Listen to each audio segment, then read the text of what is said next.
ஆன்மீக சொந்தங்கள் அனைவருக்கும் வணக்கங்க. இன்றைக்கி நாம் நம்மளுடைய சேனலில் என்ன மாதிரியான முக்கியமான விஷயங்கள் எல்லாம் பார்க்க போகிறோம் அப்படின்னு பார்த்தீங்கன்னா, மகர ராசி நேர்கள் அனைவருக்கும் ஜனவரி 29ஆம் தேதி அமாவாசை நடக்கிறதுக்கு அன்றைய தினத்தில் கிரகங்களுடைய மாற்றம் அப்படிங்கிறது நடக்குது. இதனால் உங்களுடைய வாழ்க்கையில் சில பல மாற்றங்கள் எல்லாம் நடக்க போகுது. அந்த விஷயங்கள் என்னென்ன விஷயங்கள் முக்கியமாக செய்யணும் செய்யக்கூடாது, மேலும் என்னென்ன விஷயங்களை பரிகாரமாக பண்ணணும் அப்படிங்கிறத பற்றியும் தாங்க நம்ம இன்றைக்கி இந்த வீடியோ பதிவின் மூலியமாக முழுமையாக பார்க்க போகிறோம். இந்த பதிவில் சொல்லப்படக்கூடிய அனைத்து விதமான தகவலுமே உங்களுக்கு பயன் தரக்கூடிய விஷயங்களாக தான் இருக்கக்கூடும். ஸோ வீடியோவை ஸ்கிப் பண்ணாமல் தொடர்ச்சியாக பாருங்கள். மேலும் உங்களுக்கு சமயபுரத்தில் இருக்கக்கூடிய மாரியம்மனை ரொம்ப ரொம்ப பிடிக்கும் அப்படின்னா இந்த வீடியோக்கு ஒரு லைக் பண்ணிவிட்டு உங்களுடைய ஆள் மனதில் நிறைவேறாத விஷயம் ஒன்றை மனதார வேண்டிக்கிட்டு நம்மளுடைய கமெண்ட் பாக்ஸில் சமயபுர அம்மனுக்கு போற்றி அப்படின்னு சொல்லிட்டு மறக்காமல் பதிவிடுங்க. மேலும் இது போன்ற ஆன்மீக தகவல்கள் அனைத்தையும் நீங்கள் உடனடியாக பார்த்து தெரிஞ்சுக்கணும் அப்படின்னு ஆசைப்பட்டால் நம்மளுடைய முருகன் ஆஸ்ட்ரோ சேனலை மறக்காமல் சப்ஸ்கிரைப் பண்ணிவிட்டு கீழே இருக்கும் பெல் ஐக்கானையும் மறக்காமல் கிளிக் பண்ணுங்கள். அப்போ தான் நம்ம சேனலில் போடுற ஒவ்வொரு வீடியோவுமே நோட்டிஃபிகேஷனாக உங்களிடம் வந்து சேருங்க. ஸோ இப்போ வாங்க நம்ம வீடியோக்குள்ளே போகலாம். பொதுவாக இந்த மகர ராசி அன்பர்களுடைய குணங்கள்லாம் எப்படி இருக்கும் அப்படின்னு பார்த்தீங்கன்னா, மிகப்பெரிய பலம் பலவீனம் இரண்டுமே பிடிவாதம் தான். எதையும் முடிக்க வேண்டும் என்று முடிவு செய்து விட்டாங்க அப்படின்னா எந்தவித சமரசம் இல்லாமலும் வெற்றியை கிடைக்கும் வரை போராடி அதை முடித்து காட்டுவாங்க. தன் முனைப்பு மிக அதிகம் உள்ளவங்களாக இருப்பாங்க. தான் மட்டும் நன்றாக இருந்தால் போதுமன்று மற்றவர்களும் நன்றாக இருக்கணும் அப்படின்னு நினைக்கக்கூடிய ஒரு தன்மை அப்படிங்கிறது இவங்களுக்கு இயற்கையாகவே இருக்கும். மேலும் தன்னை சார்ந்தவர்களையும் வாழ வைக்க முயற்சி எடுப்பாங்க. ஆனால் உதவிக்கு தகுதியானவர்களை சரியாக தேர்வு இவங்களால் செய்யவே முடியாது. மேலும் மகர ராசிக்காரங்க உழைப்புக்கு அஞ்சாதவங்களாக இருப்பாங்க. வேலை பார்க்கும் நிறுவனத்தில் எவ்வளவு வேலைகள் இருந்தாலுமே அவற்றை இழுத்து போட்டு கொண்டு செய்து நற்பெயர் எடுப்பாங்க. இன்னும் சிலருக்கு வீட்டில் இருக்க பிடிக்கும், இன்னும் சிலருக்கு கோவிலில் இருக்க பிடிக்கும், இன்னும் சிலருக்கு கேளிக்கை சுற்றுலாத்தலங்களுக்கு செல்ல பிடிக்கும். ஆனால் இந்த மகர ராசிக்காரர்களுக்கு அவர்கள் வேலை பார்க்கும் நிறுவனத்திற்காக அதிகப்படியான உதவிகளை செய்து கொடுப்பாங்க. கடைக்காரங்க அப்படின்னா இவர்களின் கடையிலே அதிக நேரத்தை செலவிடுவாங்க. மேலும் மகர ராசிக்காரங்க எந்த ஒரு சூழ்நிலையிலுமே தங்களை மாற்றிக்கொள்ளாதவங்களாக இருப்பாங்க. ஒரு செயலில் முடிவெடுக்க வேண்டும் அப்படின்னா எல்லோரிடமும் அவங்களுடைய கருத்துக்களை தெரிந்து கொண்டு அதுக்கப்புறம் தான் அவங்க அந்த முடிவை எடுப்பாங்க. அது மட்டும் இல்லாமல் அந்த முடிவு அப்படிங்கிறது அவங்க நினைத்து வைத்திருந்த போல ஒரு முடிவாக தான் இருக்கும் அப்படின்னு சொல்கிறாங்க. மட்டும் இல்லாமல் இவங்க மற்றவர்கள் செய்யும் செயலை காப்பி அடிக்கவே மாட்டாங்க. தனித்துவமான காரியங்களில் மட்டுமே ஈடுபடுவாங்க.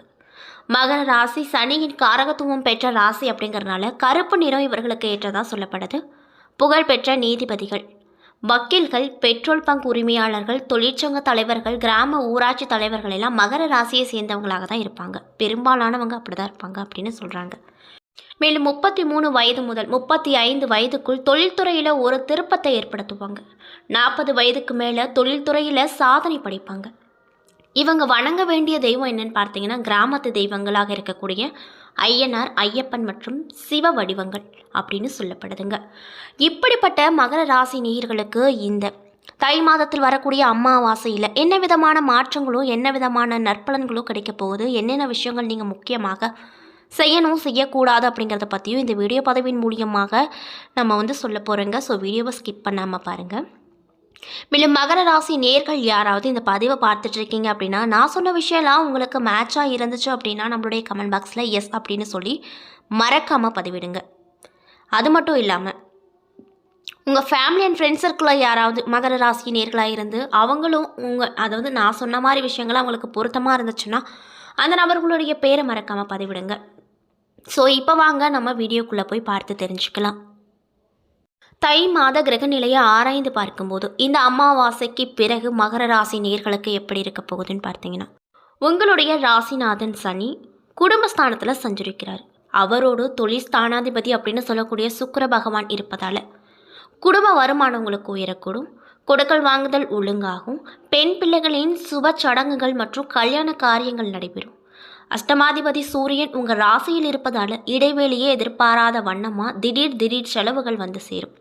மேலும் சந்திர மங்கள யோகத்தோடு மாத தொடங்குவதால் சென்ற மாதத்தை காட்டிலுமே நடைபெறாமல் இருந்த பல நல்ல காரியங்கள் இப்பொழுது படிப்படியாக நடக்கும். இதனாலேயே நீங்கள் இந்த காலகட்டத்தில் ரொம்ப சந்தோஷகரமாக காணப்படுவீங்க அப்படின்னு சொல்கிறாங்க. மேலும் தை 5ஆம் தேதி மிதுன ராசிக்கு செல்லும் செவ்வாய் அங்கு வக்ர இயக்கத்தில் இருக்கார். மேலும் உங்கள் ராசிக்கு 4 மற்றும் 11 ஆகிய இடங்களுக்கு அதிபதியான செவ்வாய் வக்ரம் பெறுவதால் வளர்ச்சியில் தளர்ச்சி ஏற்படும்.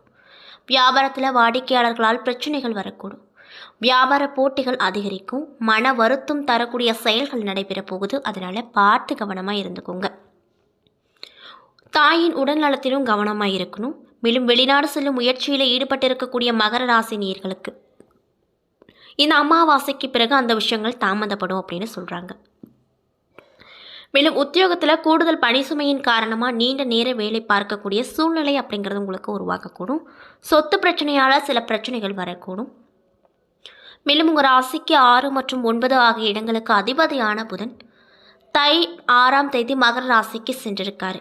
இதனால் உங்களுக்கு என்ன விதமான மாற்றத்தை அவர் கொடுப்பாரு அப்படின்னு பார்த்தீங்கன்னா, உங்கள் ராசியில் சஞ்சரிக்கும் புதனால் பூர்வீக சொத்து தகராறு அனைத்துமே விலக போகுது. பாக பிரிவினைகள் சுமூகமாக முடியும். நினைத்ததை அதே நேரத்தில் செய்து முடிக்கக்கூடிய வல்லமை பிறக்கும். எதிரிகள் சரணடைந்து விடுவாங்க. என்றைக்கோ குறைந்த விலைக்கு வாங்கி போட்ட இடம் அதிக விலைக்கு இந்த காலகட்டத்தில் விற்று ரொம்பவே சந்தோஷத்தில் ஆழ்த்தும். அது மட்டும் இல்லாமல் உத்தியோகத்தில் இருக்கக்கூடியவங்களுக்கு உயர் அதிகாரிகள் இணக்கமாக நடந்து கொள்வாங்க. கேட்ட சலுகைகளும் கிடைக்கும். அரசியல் களத்தில் இருக்கக்கூடியவங்களுக்கு மக்கள் செல்வாக்கு அதிகரிக்கும். மேலும் தை மாதம் 23ஆம் தேதி கும்பராசிக்கு புதன் செல்ல போகிறாரு. மேலும் அவர் தனஸ்தானத்திற்கு செல்லும் போது தனவரவு அப்படிங்கிறது உங்களுக்கு தாராளமாக வந்து கிடைக்கும். இதனால் ரொம்பவே சந்தோஷகரமாக நீங்கள் இருப்பீங்க அப்படின்னு சொல்கிறாங்க. மேலும் மனதில் நினைத்த மறுகணமே செய்து முடிப்பீங்க. பெற்றோரின் ஒத்துழைப்போடு பிரச்சனைகள் நல்ல முடிவுக்கு வரும். கட்டிய வீட்டை புதுப்பிக்கும் திட்டத்தில் இருந்தால் அந்த விஷயங்கள் அனைத்துமே இந்த காலகட்டத்தில் நடக்கும். கலைத்துறையில் சம்மந்தப்பட்டவர்களால் சில காரியங்கள் நடக்கும். பழைய வாகனங்களை கொடுத்துவிட்டு புதிய வாகனம் வாங்கக்கூடிய முயற்சி கைகூடி வரப்போகுது. அதே போல் குடும்ப ஒற்றுமைக்கு நீங்கள் நிறையவே விஷயங்கள் பண்ணுவீங்க. மேலும் ரிஷப ராசியில் சஞ்சரிக்கக்கூடிய குரு பகவான் தை 29ஆம் தேதி வக்ர நிவர்த்தி ஆக போகிறாரு. இதன் விளைவாக உங்களுக்கு என்ன மாதிரியான விஷயங்கள் எல்லாம் நடக்கும் அப்படின்னு பார்த்தீங்கன்னா, எதிர்கால முன்னேற்றம் கருதி எடுத்து வைக்கக்கூடிய முயற்சிகளில் வெற்றி அப்படிங்கிறது நிச்சயமாக உங்களுக்கு கிடைக்கும். அதில் எந்த ஒரு மாற்று கருத்தும் இல்லை அப்படின்னு சொல்கிறாங்க. தூரதேச பயணங்களால் ஆதாயம் தரக்கூடிய விஷயங்கள் நடக்கும். வியாபாரத்தில் விஐபிகள் வாடிக்கையாளராக மாறுவாங்க. மேலும் உத்தியோகத்தில் இதுவரை தற்காலிக பணியில் இருந்தவர்களுக்கு இப்பொழுது நிரந்தர பணிகளுக்காக மாற்றப்படும் அப்படின்னு சொல்கிறாங்க. மேலும் பிள்ளைகளின் எதிர்கால முன்னேற்றம் கருதி எடுத்து வைக்கக்கூடிய முயற்சி அனைத்திலுமே வெற்றி கிடைக்கும். பூர்வீக சொத்து பிரச்சனைகள் அனைத்துமே நீங்க போகுது. பாகப்பிரிவினைகள் சுமூகமாக முடியும். வியாபாரம் மற்றும் தொழில் செய்பவர்களுக்கு எதிர்பார்த்தபடியே லாபம் கிடைக்கும். உத்தியோகத்தில் இருப்பவங்களுக்கு மேலிடத்தில் பாராட்டு கிடைக்கும். மாணவ மற்றும் மாணவிகளுக்கு படிப்பில் அக்கறை அதிகரிக்கும். பெண்களுக்கு எண்ணிய எண்ணங்கள் அனைத்தும் நடக்கும் அப்படின்னு சொல்கிறாங்க. மேலும் எதிர்ப்புகள் அனைத்துமே விலக போகுது அப்படின்னு சொல்லப்படுது. அது மட்டும் இல்லாமல் நீங்கள் என்னென்ன விஷயம்லாம் நடக்கணும் அப்படின்னு சொல்லி ஒரு எதிர்பார்ப்பு வச்சுருப்பீங்க. போன மாதத்தை காட்டிலும் நிறைய விஷயங்கள் நீங்கள் எதிர்பார்த்த அளவுக்கு எதுவுமே நடக்காமல் இருந்திருக்கும்.